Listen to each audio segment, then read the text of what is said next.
Welcome, everybody, to a brand new episode of Let's Talk Broncos, brought to you by Mile High Sports. You can follow us all over on Twitter at Mile High Sports, at the LTB Podcast, at BreeBree0322. Joey Richards can be found at JR Drafts, and Zach Seegers is Zach_Seegers. You can find all of Joey and Zach's excellent work over on milehighsports.com. You can follow us on Instagram and Facebook if you're watching along there, or on Twitter. Please make sure to jump over to the YouTube stream. Listen to any of our previous episodes on Spotify or Apple Podcasts, and you can also go through the YouTube channel, watch all of us live. Before we get started, I just want to ask you guys, how are you doing today? I'm doing well. I'm doing well today. This weekend was insane. My podcast partners made it a little better. We went bowling. That was a lot of fun. Stuff like that. Friday was insane. Saturday was fun going bowling with you guys. And then I had to play football on Sunday. We drank a little bit during bowling, so Sunday morning football was interesting to say the least. but all in all, very, very eventful weekend. Yeah, absolutely. Think I'm recovering a little bit from that. Maybe that was Operation Cyanide on us. See that Mike's in there. Yeah, not great. But it was fun. Glad I got to see you guys. Glad we got to bowl, even if I was paying for it the next day in the 100-degree heat of football. I like how you all felt obligated in order to do so. I missed out on football. Hopefully it was a tremendous time. Always is a lot of fun. Bowling was great. I can't really remember who was winning at one point or other. I think I broke 100 on one game, and that was over for me. So it was just luck. I didn't win a single one. Joey won 3 and Bree won 1, but I did finish in second every time. So, of course you're keeping count. That how you will. I'm competitive. Okay. Well, I'm going to remind everyone watching, go ahead and hop over to YouTube. You can get your questions and comments highlighted. If I deem them appropriate, I do have the control over the buttons tonight. I want to say hi to Cal, who is in the chat. Ooh, Cody Burke is in the chat. Hope y'all didn't throw up the beer and bowling nachos. Did anybody throw up in the heat on Sunday? No, but I got damn close. I got really close. If someone didn't bring their kid, I probably would have. It was just like I can't throw up in front of a child. I can't lower myself. I heard McKenna was out there, so you saved her some grace. We appreciate that. Absolutely. I've never been much of a yak receiver, but last time it was like I was the receiver that caught the ball and then like slid after. Like I wasn't running, guys. I thought you were going for the joke that normally you're not a yak receiver, but this time you were a yak receiver. I thought that's where you were going with that. I mean, maybe should I take that? No, I'm just kidding. No, but I was definitely like doing the baseball slide after. But yeah, no. Football's always fun. That time a little tougher than usual, for sure. Yeah, absolutely. I don't want it to get off too much further of a track. We can talk more war stories later. It's always a great time. Great to see everybody in the chat listening along. What I think we need to really dive into, though, with training camp coming up at the end of this month, is there's some battles we aren't talking about. And for the first time in a really long time, I'd say years and years, too many, honestly, we're not talking about the QB battle. So I want to get into a couple of things. Who's going to back up Russell Wilson heading into the 2022 season? We got Brett Rypien, we got Josh Johnson. Let's go through these positions, starting with quarterback. And I'm going to throw it out to you guys. Joey, let's start with you. Who do you think, and what are you anticipating from this battle through training camp? Yeah, I think it has to be Josh Johnson. I don't know why you would go out there and sign him if he wasn't. Josh Johnson has been a backup quarterback in the league for a long time, and honestly, I think one of the better backup quarterbacks. Zach has been lucky enough to go to some of these OTAs, and he came back and he let us know on the podcast that Josh Johnson looks good. He looks just like maybe one of these other quarterbacks that we've had in prior years. Just he's not starting. So that's good news to have. And man, it's nice having a guy back there that's been in the league for so long. He knows what to expect. Obviously, teams value him. He's been on a ton of teams, and the guy keeps getting opportunity after opportunity after opportunity. So I think it's going to be Josh Johnson. Yeah, I really got to step up my background game. I need to address that off the bat, I feel. But with how good your guys' look. But getting into the Rypien Johnson battle, I mean, Joey said it. I think Johnson's looked relatively good at camp. He looks in the ballpark of what I'm used to seeing at Broncos training camp. I think that says more about what I've had to endure through the years than it does about Josh Johnson. But I do think he's in that range of like the 25th, probably not 25th, but like 30th to 40th best quarterback in the NFL, where he's a good high-end backup. And if he's starting a game or two for you in a spot, this Broncos roster should be good enough that maybe they can eat their way through. And all these players know how to play without a quarterback. So maybe that'll come handy. So yeah, I think it's going to be Johnson. I think Rypien, part of me was wondering if maybe Rypien could push him because they seem to really like him, the old staff at least, keeping him around and making him that practice squad protected player a few times last year. But it is a new staff. They went out of their way to bring in Johnson. And I don't think the demand for Rypien will be so great around the league that they won't be able to sneak him onto the practice squad once again this year. So I think that's probably the route this one goes. I'm going to agree with you guys, although I'm a huge fan of Rip. I just don't know why you would bring in Johnson if you were anticipating such. But he's a great guy to have on the squad, specifically practice squad, because he's just that elevated as a football mind, probably going to be a coach sooner than later. We've all been talking about it. We have an interesting question from Frankie that I got to pop up here. Josh Johnson or Drew Lock for one game-winning drive? Zach, take it away. I'm trying to think about like Drew Lock late in clutch scenario. I want to be fair on this. But I can't. I remember one. Really? Which one? KJ Hamler off a pick in the end zone. It was his rookie year. I don't remember who they were playing. You're right. That one was not. Yeah. So there was. I think that was the Chargers. So that was good. Chargers. If we're talking 2019 Lock, I might go 2019 Lock. Current version, I think of the Bengals game, honestly. That was late. That was a comeback opportunity, and he handed it off to the defensive line. And just default, I'm going to go with the veteran. If I have two guys with that I'm like, I don't really trust in the big spot, I'm not trying to be a hater even. I'm not trying to lean into the meme. I think I might go Johnson just because he's been around a lot longer. He might even have more career starts, probably same ballpark. I want to point out Mike's comment just real quick. Wow, letting the Drew Lock slander slide. Listen, I've moved on and I'm choosing now to really protect my energy. So if I don't want to, introduce that into my life, I'm not going to. These guys can do whatever they will. That's disappointing, being that I bought you a whole Drew Lock jersey. Negativity. Yeah. We're supporting your fandom.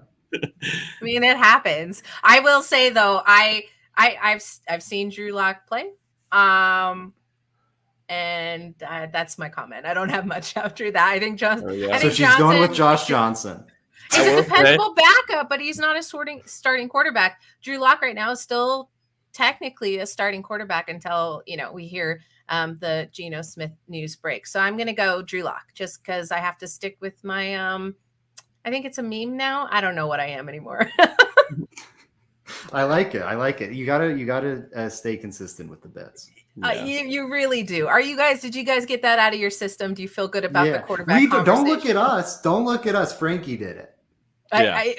Frankie did it. Frankie can do that all the time. Frankie, we appreciate you being here, keeping us in line. And then I get to herd these guys back into what we're trying to do here, which brings us to our next point. We need to talk about the kind of game that you're going to see the Denver Broncos play. And with Melvin Gordon returning, joining back Javonte Williams, we're obviously going to see a battle there. But then interestingly enough, Zach wanted to talk also about McAllister and Crockett, what we're going to see out of camp. I'm really actually interested in what does it mean for the running back group as a whole.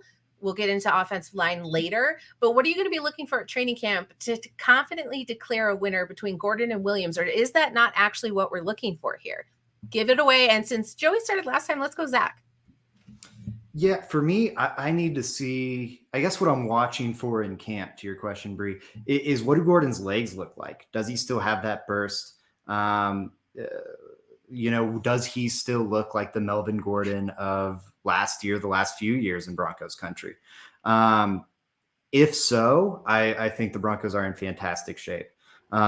If not, that's not even going to really be a competition. It's going to be Javonte Williams. I don't know how much of a competition it will be anyways, considering how good Williams looked last year. He's the player that the Broncos have more invested in. He's the player the Broncos are connected to for the long term. I think he's the more talented player as well at this point. But if Gordon even wants to get it close to like a 50-50 split again, I think that's really what the competition is going to be. Are we looking at an 80-20 split or a 60-40 split? And that's going to come down to how fresh do Gordon's legs look. I ultimately think Williams is going to win that pretty solidly. Maybe it is like a 70-30 split, kind of somewhere in the middle of those two options. And then on McAllister and Crockett, what I'm going to be looking for is, can Crockett fit this offensive system as well as Tyreek McAllister does? Because Tyreek McAllister is exactly what we see in San Francisco, in Cleveland, in Minnesota, with these back end of the roster running backs in this kind of system coming out of nowhere and succeeding, the zone blocking system. You need vision for it, you need speed for it, and Tyreek McAllister has those two things. I think he's probably a better option than Crockett in this system for those reasons, because Crockett doesn't quite have that same burst. But if Crockett puts on a really strong training camp performance, shows he can be as good a fit in this offense as he was in Shermer's, he can keep the job. He's currently the incumbent for that role. So I think it'll definitely be something to watch. Yeah, for me, I'm wondering if there's even much you can take out of training camp reps at the running back position. I remember last year watching Javonte Williams at training camp, and you really couldn't see much. Running back is such a physical position, like contact balance is so important. You actually need contact. So I'm looking more at preseason than I am training camp, if I'm being honest with you guys. Preseason's really not going to show me a lot. Maybe you can see the vision a little bit, certain things like that. But even the offensive and defensive line, not full contact. Like, it's really hard to get a good feel of that position. So preseason for me, I agree with Zach, though. I think you're starting Melvin Gordon, you're like thinking, okay, it's probably like a 60-40 Javonte Williams. You drafted this guy in the second round, traded up for him in the second round for a reason. He had an unbelievable rookie year. But I think it's going to be really tough for him to get any more than that. I really only think that it could go down. And it's just because of how talented Javonte Williams is and how young he is. It's not a knock against Melvin Gordon. It's just how the running back position works. You have to be able to move on quick and fast. Yeah, absolutely. I did have a question mark. Suspiciously missing is Mike Boone from the conversation. Anything you wanted to say about him?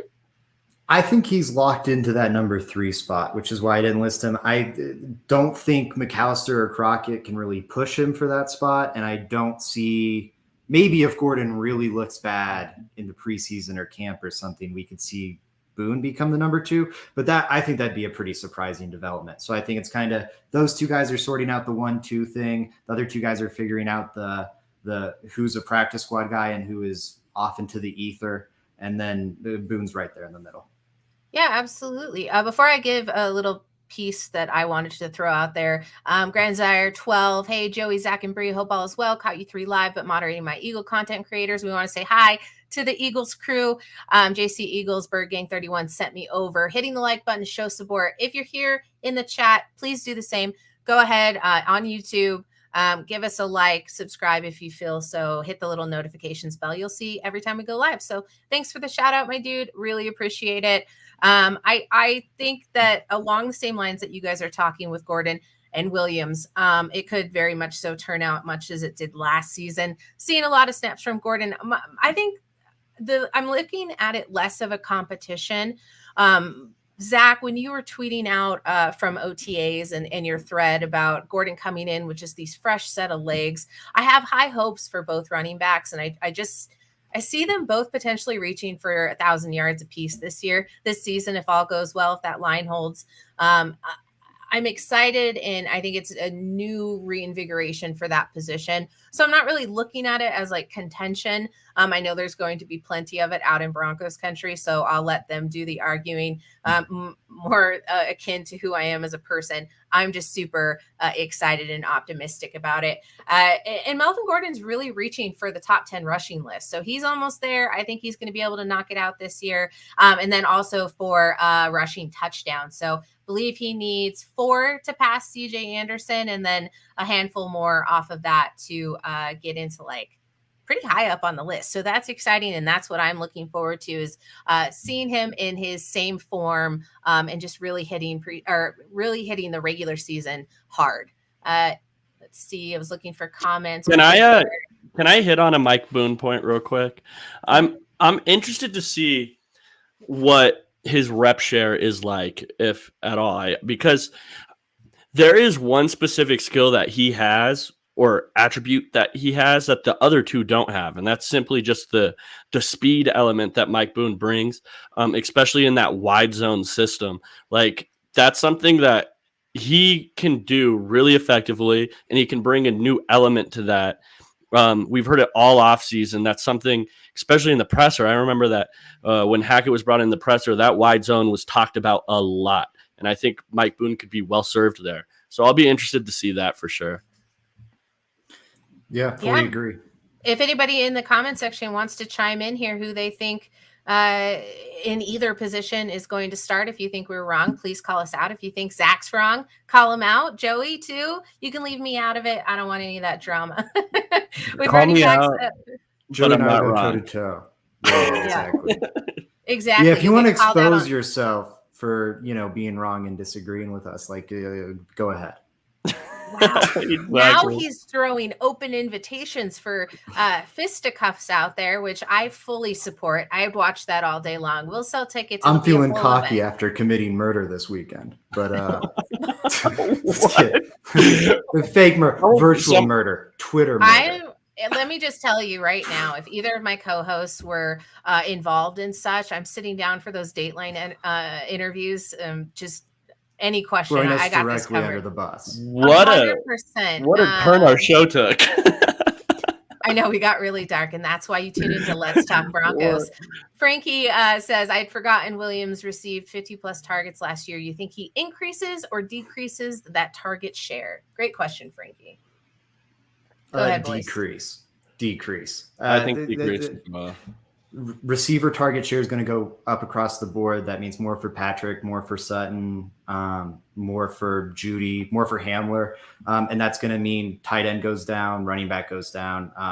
And a lot of that is moving on from the Pat Shurmur offense, and mainly moving on from Teddy Bridgewater. I'll say this, though.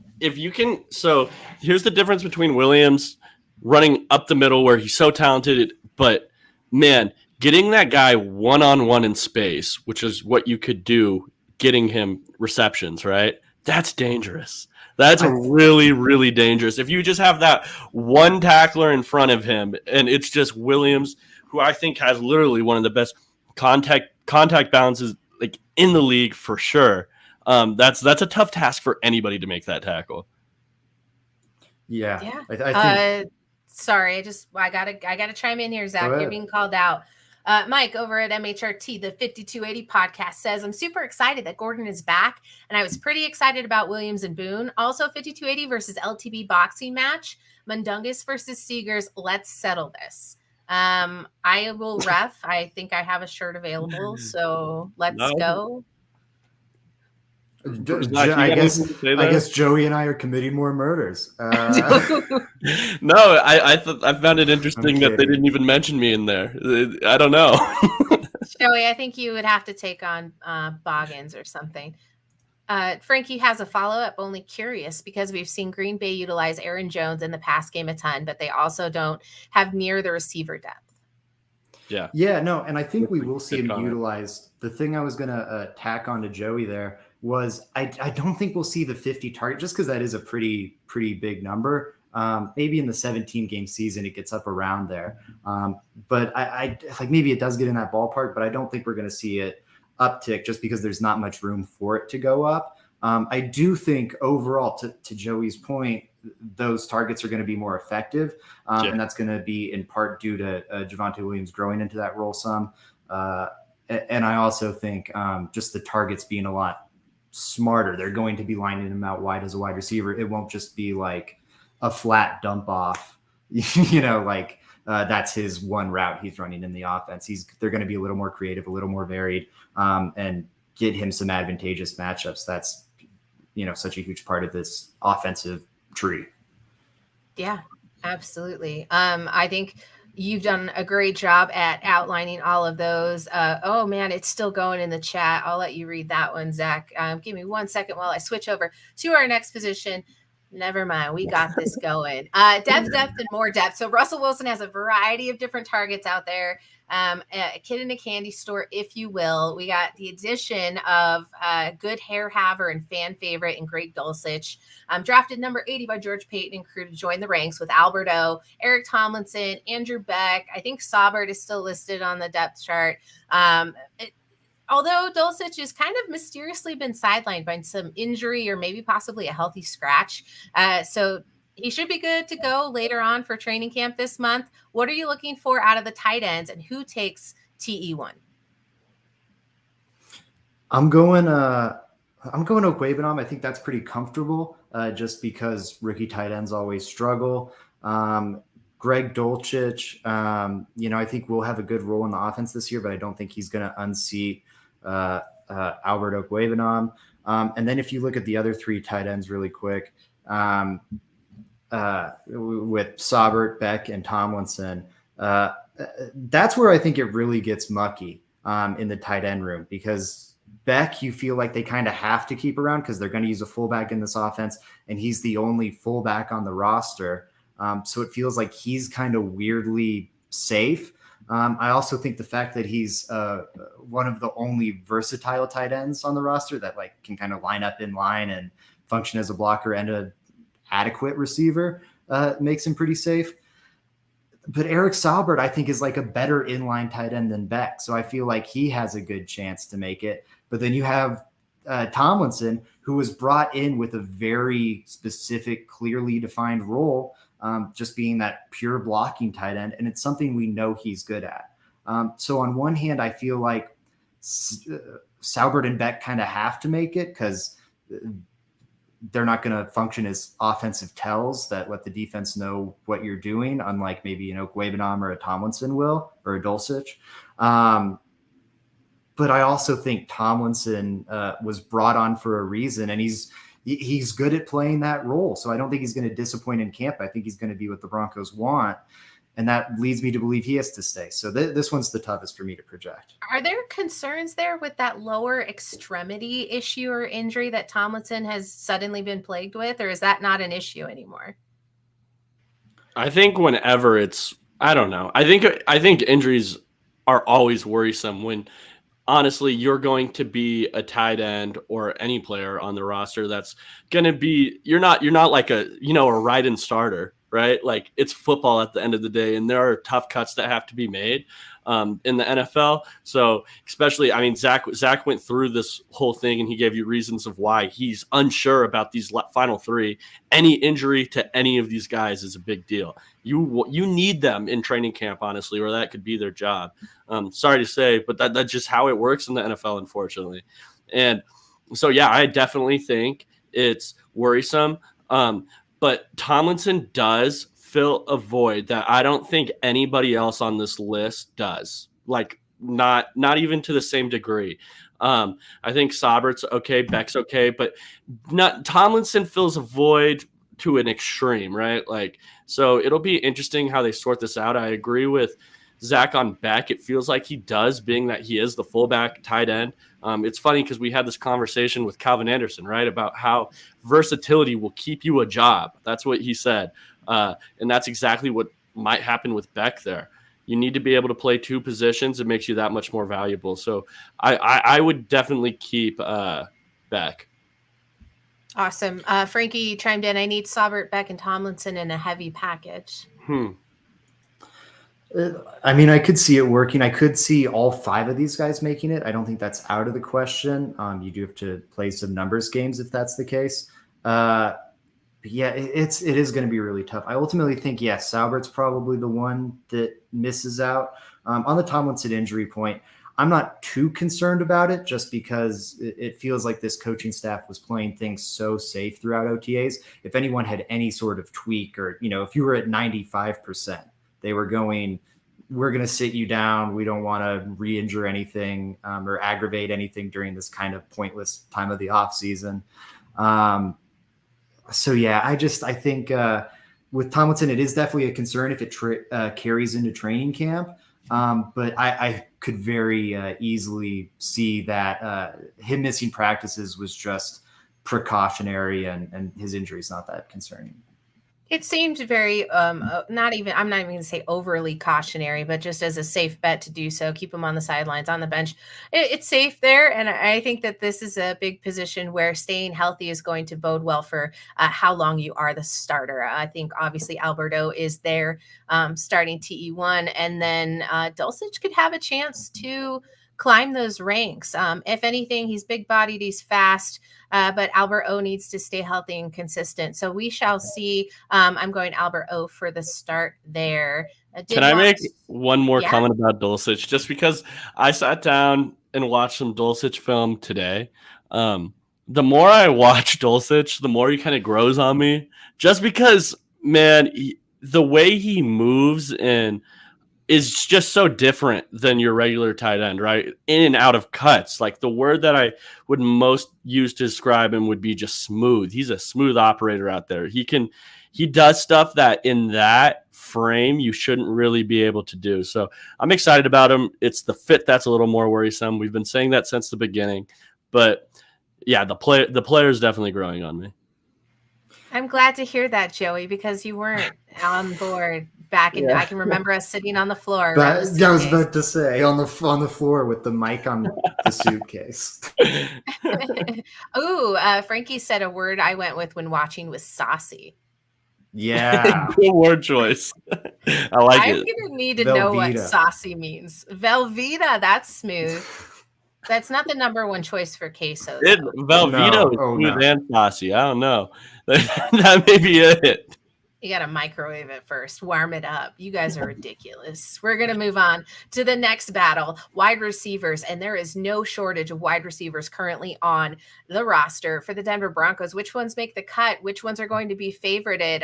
Right here, we're going to talk about Cleveland and Fulgham, Williams, Hamler versus Hinton versus Washington. Obviously, you've got your big four. I also kind of want to pick your ranks as how do you rank the quadruple threat between Sutton, Judy, Patrick, and Hamler? How is that looking to you? It looks like you kind of have Hamler over here on the edge. What are you thinking?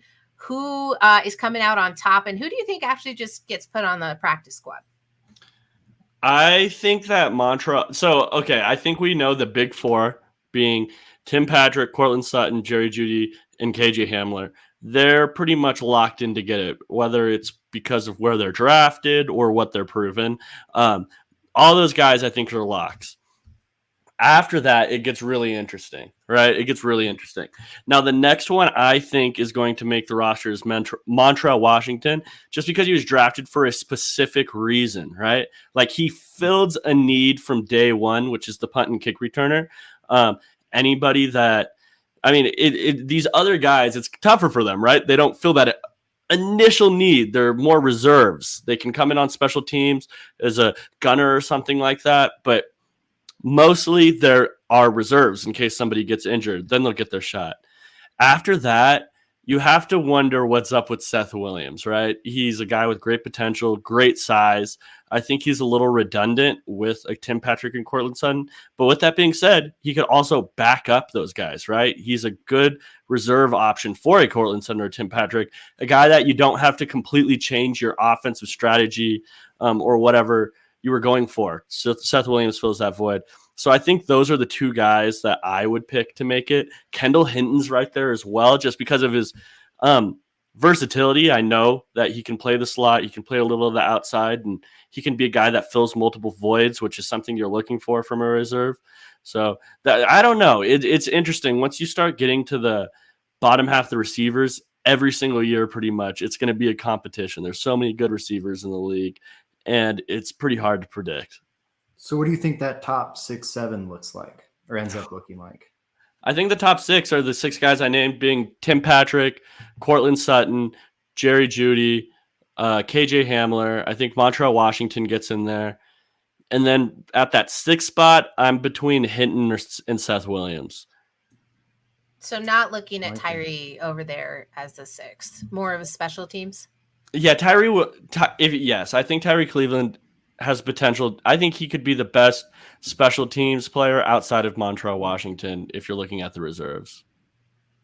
Yeah, I think I've got a similar ranking. I'm going to go Sutton 1. I'm going to go. Patrick I didn't 2. Name mine in order. Sorry. Yeah. No particular order. I'm going to go Patrick 2. I'm going to go Jeudy 3. I think Hamler, like you said, is in that 4 spot, but I do think coming off of injury, they did invest pretty heavily in Montreal Washington, who can do a lot of the same things, has been doing a lot of the same things at OTAs. I do think he is maybe he's a tier above all the other guys and a tier below the top 3. But I don't think he's quite in the same bunch as those top 3 guys. I kind of broke it up like this with Cleveland versus Fulgham versus Williams and Hamler versus Hinton versus Washington. Because I think you've kind of got like the big guys who can be reserves for Sutton and Patrick, and you've got kind of your more burner types or slot types with Hamler, Hinton, and Washington. And I think both of these battles are going to be really tough. Fulgham is a name that I keep hearing mentioned from people, like the media people more experienced than me and more plugged in than me. I haven't seen it, but he keeps getting talked about in a way where I don't know. I think maybe he doesn't make the roster, but maybe he's traded or is kept around on the practice squad all season or something. I wouldn't fully sleep on that name. Seth Williams, of course, is the draft investment from Peyton. Looked decent down the stretch last year, was probably the best of these 3 big-bodied receivers last year. But I think it's going to be Tyree Cleveland out of these 3 guys because we saw it in 2020 what he could look like. He was great. 2021 was a whole slump year for him. I still don't know why. All I know is he looked not good in practice kind of the whole season. He did not look like the same guy we had seen in 2020 because I was hyped about him in 2020's training camp. I'm like, all right, Tyree Cleveland, this guy might be a dude. And he just was not the same from the jump in 2021. And now it looks back to like 2020 Tyree Cleveland. I have no idea what happened last year, but it's looking a lot better. I think he offers a decent bit of value as a gunner on special teams. He's solid there. So I think he's going to win this battle with the big guys. And Seth Williams did not impress me at all at OTAs. I'd say he was the 3rd of the top 3. Really? Yeah. So like, I think based on draft investment, what you were saying, Williams maybe leading those 3 makes sense. But based on what I saw, I'm not feeling good about Williams right now. That's interesting. And then the other 3, Hamler, Hinton, and Washington. Hamler's going to get a roster spot for sure. Washington, you feel, has to get a roster spot. And I really hope Hinton isn't left with the short straw. I think he might be just because they just drafted Washington in the 5th round this year, and he's going to be offering that kick return ability.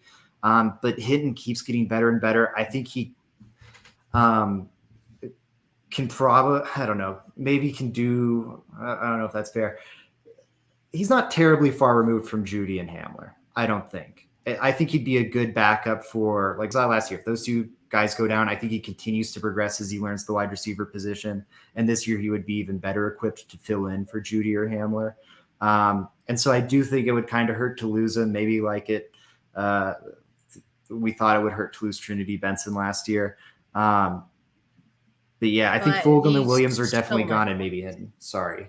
You stole my point there because I was going to say we were talking so much about Trinity Benson and how forlorn we were to see him go. And I still rooting for him, but that's kind of like the Fulgham talk. Until I get to see it, I'm not putting them there up in the rankings. I do want to say, Zach, I think we're basically falling in line. I have Sutton, Patrick, Jeudy, Hamler, Washington, Hinton, and then Cleveland's my last rounding out if they go with the 7, I believe that is.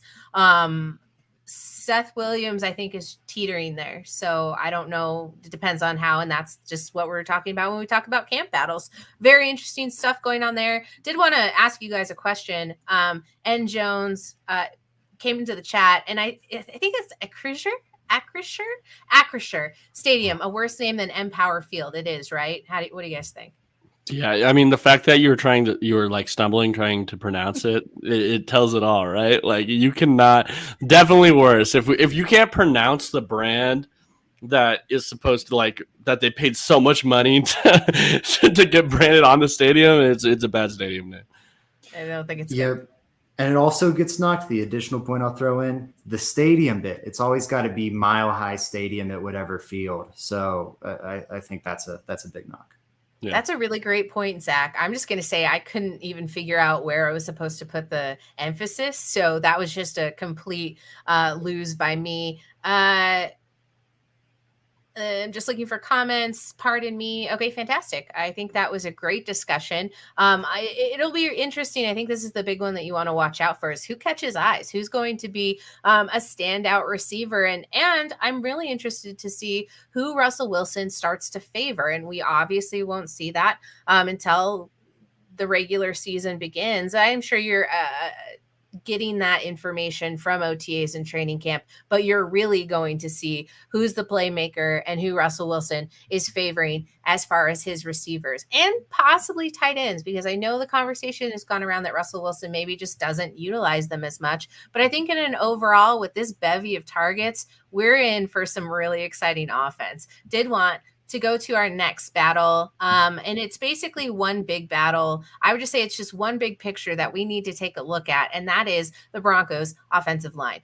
Let's go ahead and throw it out there. There's some questions, especially at right tackle. You've got Calvin Anderson and Billy Turner.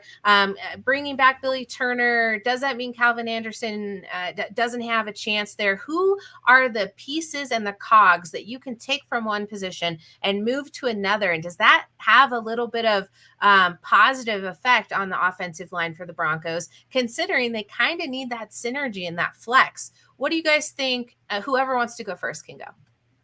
I am so happy you described it as one big battle, because when I picture this offensive line room, I really do just picture like a mosh pit at a metal show, because it is just a chaos and everyone going against everyone everywhere. It is absolute insanity. I think Garrett Bowles is safe at left tackle.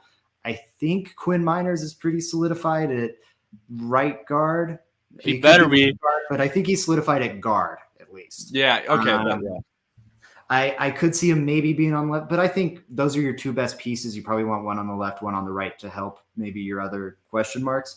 After that, I mean, it's a mess. I personally think, to address the question here, what would the Broncos line look like? I think it's going to be Bulls left tackle, Billy Turner left guard, Graham Glasgow at center. I ultimately think Glasgow is going to win that center battle. Quinn Miners at right guard and Calvin Anderson at right tackle. I like that one. I think, and friend of the show, Calvin Anderson, say that. I think that's the idyllic scenario. I think that's what the Broncos want to have happen. And it really comes down to, can Calvin Anderson beat Billy Turner for the job? I think Billy Turner's a known commodity at right tackle. He's kind of like Bobby Massey last year. He can get you through the season, but he's just going to get you through the season. If Anderson can be an upgrade on that and win that battle in camp, boom, right tackle solidified, because you're getting at least Billy Turner. And then that lets Billy Turner kick down to guard where he's at his best. Boom, that solidifies one of your guard spots. That allows Graham Glasgow to kick into center. Boom, solidifies center spot. So I really think the dominoes, at least that's the way the Broncos want the dominoes to fall. And the coaching staffs have a tendency to make what they want to have happen. Yeah. Hey, Zach, I have a question for you real quick. And if you're not allowed to answer, let me know. But is there still best of my ability? Okay. Is there still talk about height at the center position? Like, can a guy be too tall for Russell Wilson? Yeah, I've heard that since Wilson was added to the team. And I think it was a bigger conversation when we were looking at free agent targets and draft targets, where maybe you want to prioritize someone like a Cam Jurgens who checks all those necessary boxes. But I think when you're at this point we're at now, where it's like, do you want the 6'4" center or the 6'3" center? I mean, Yeah, exactly. at that point, I think it's somewhat minimized. Glasgow might be like 6'5", 6'6", now that I think about it. But yeah, do you want the 6'6" center or the 6'3" center? Like, and if Wilson's going to make that big of a deal out of 3 inches, they better be pretty close in terms of quality of play. I think the coaching, I think, I don't know. I think I need to leave it there. But I do Wilson, believe like Glasgow. looking for gaps though, like you're staring at the back of your center's head. Is that actually something that happens? So yeah, that was what I was going to say too. Like, I would love to speak to somebody really knowledgeable about the situation and have them explain to me why it's the center position. Like, I get it. That's where he initially gets the snap. But if we're talking throwing windows, the center's just straight down the middle, right? Like, why aren't the guards being a certain height an issue? We gotta like pyramid scale them. I don't understand it. That's one thing I would love to talk to somebody about. I've never played the quarterback position, but it's really interesting. I am curious why the center position being you have to be short to play it with Russell Wilson. Apparently so. Frankie wants to know, either of you, if you have any news on Billy Turner's health. None on my end. So we're gonna go no, Frankie. Sorry, there's no insider information here. I'll keep an ear out at training camp once I get in there. Zach's a lot more plugged in than I am. My plugged in comes from just like DMing random people and then like looking up, searching like Broncos rumors in the Twitter search bar. I think that's a perfect way to do any form of research, and I support it. I did want to give a shout out to the MHRT network. I see a lot of them in the chat. I do also want to say there's quite a few people in the chat watching the Let's Talk Broncos podcast. And it just happens to be some of our biggest competition. So it's nice to see you guys. Richie says, here is the big question. If Glasgow wins the OC, do we outright cut it and or try to trade Cush? If someone will take him, I would try to trade him. Like, I don't see the point of that, right? Like, we have guys that this is the beautiful thing about having versatility on your offensive line. If you have multiple players that can play multiple positions, you can really put the best 5 out there. And that's what Graham Glasgow is offering you, being able to be from guard to center. It's interesting. I guess I would wonder who the backup center to Glasgow would be if he does win that position. Being that he did just come off a season-ending injury last year. So that would be interesting. Maybe I would keep him around if they don't feel comfortable throwing a Quinn Miners at center. You know, maybe I would. Yeah. Sorry. I think counterintuitively, you're going to be hurting more from the Russell Wilson trade in terms of draft capital next offseason, because you're not going to have the Von Miller trade to kind of supplement things like you did this offseason. So with that in mind, the Broncos are going to be looking at ways to build up draft capital, trading players that isn't going to affect their ability to win now. Because you want to try and juggle both those things. Like Bradley Chubb, you can get some good draft capital for him probably, but that's going to really hurt your ability to win now. Cushenberry, if he's your backup center at that point, I think you're okay getting rid of that and then getting like a replacement level backup center off the free agent market and getting him in the building. I think same thing goes for Reisner. I think these are two guys that the team, I think my feel is that in an ideal world, the Broncos would probably like to move Reisner and or Cushenberry for draft capital. I think that's the understanding in a perfect world. Now, takes 2 to tango. They're going to have to find another team willing to give them anything for those two guys. But if they can get it, I think they're going to take it.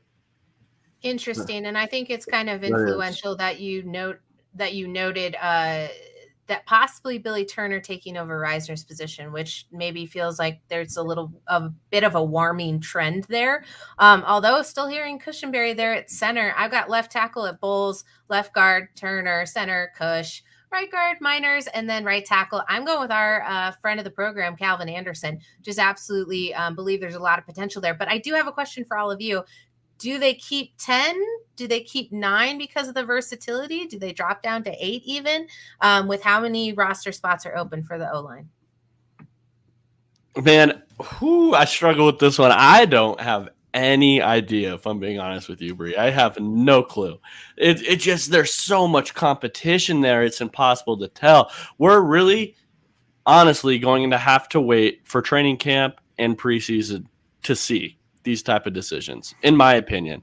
Can I ask you guys a question real quick? No. Yes. Let's say the Broncos do trade Cushenberry. Is Watton, who's the backup center? I think it is. So to Grandizer's point right here, I think it is Wattenberg. And you're just like, hey, we've got, again, in an ideal situation, you've got Quinn Miners and who's the left guard? I'm spacing on this one. Quinn Miners and Billy Turner on either side of him. Those are two, I think, really good guards, and that can protect him some. Maybe he's practice squad and you get a veteran. If it probably comes down to camp performance is the real answer. Does he look good enough that you think you can survive a game or two with him as the backup center? Or do you think you really need to bring in a veteran and Wattenberg's on the practice squad for his rookie year? I'm assuming if they're able to trade Cush, and again, assuming that's what they want to do, that Wattenberg will be that backup center, but I'm not positive. Got you. It's a great question. I do not know that. I just didn't even anticipate that was something that we'd have to talk about. I forgot about Luke Wattenberg. He's very easy to forget about because I just don't think he's going to make an impact this season, barring what we laid out here. A lot of the positions I think that we've been talking about are very much so being held up by a belief that those who are in those positions are going to remain healthy. That's obviously what we want to see. But with training camp and preseason, things can happen. And there's a lot of depth and rotational pieces within the Broncos roster that, if things do go south or if some certain negative circumstances pop up, there's a lot of depth on this roster. So I want to say kudos to George Payton, who's done a tremendous job of bringing in that type of roster to ensure that, because it's always a question that we go into the season saying, well, if someone gets hurt, what are we going to do there? And we run out of bodies quickly. So I'm really excited about that. I am just trying to comb these comments real quick. There's so many people interacting with the show tonight. Shadow Jack says, what's the timeline on Chubb? If he doesn't show out by the trade deadline, does he stay? What do y'all think? If he doesn't show out by the trade deadline, I mean, if you can get so let's say he's just not good. I mean, you have to try to trade him, right? That's just something I would do.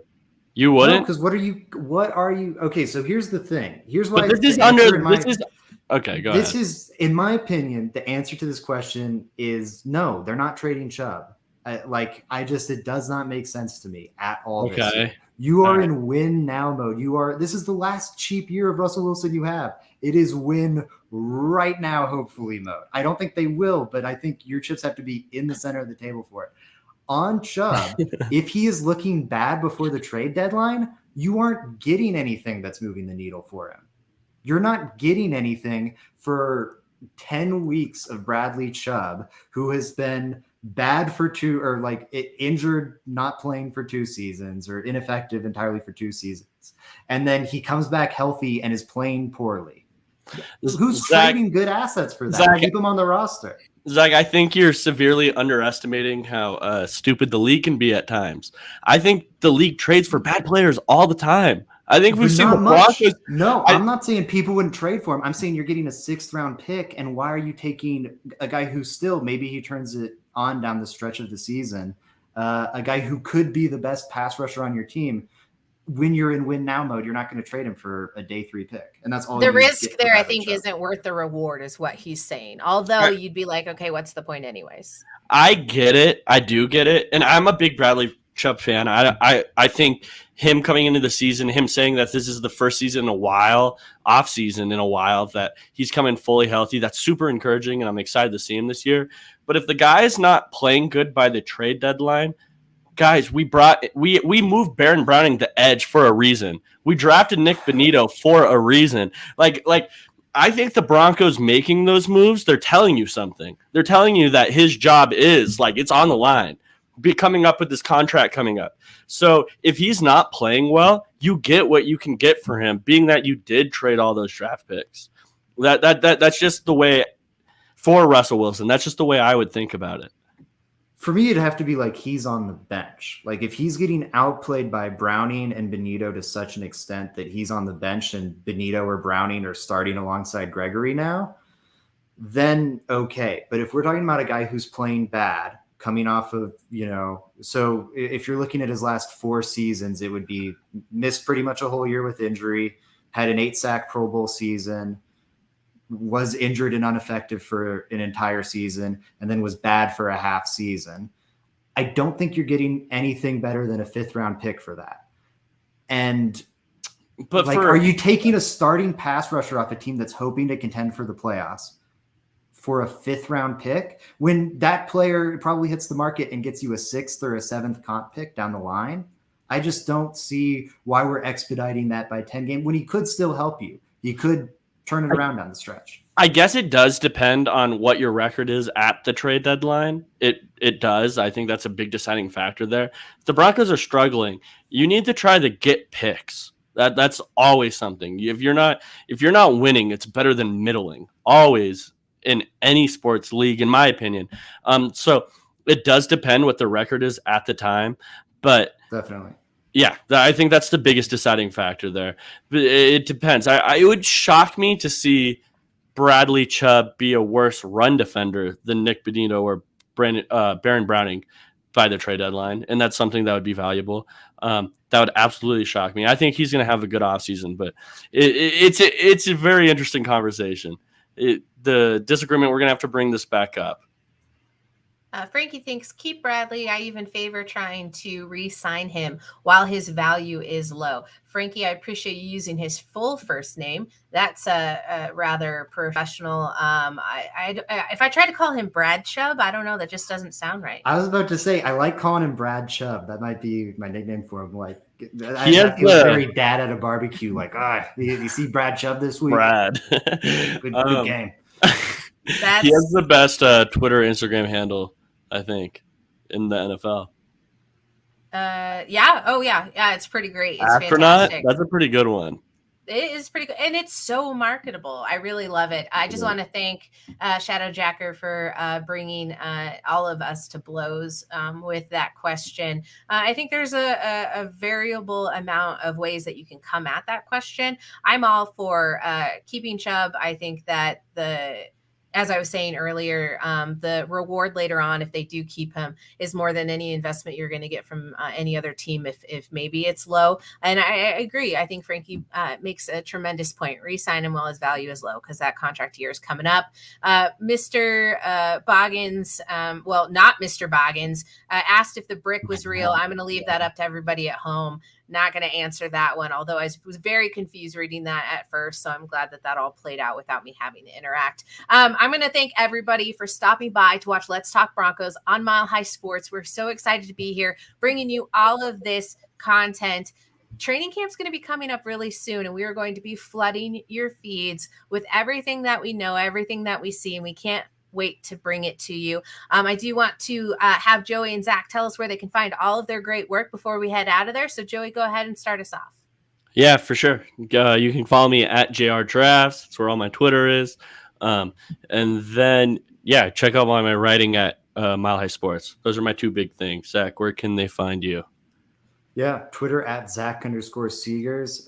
Got all the Twitter dunks over there. And then go over to at Mile High Sports for all my writing.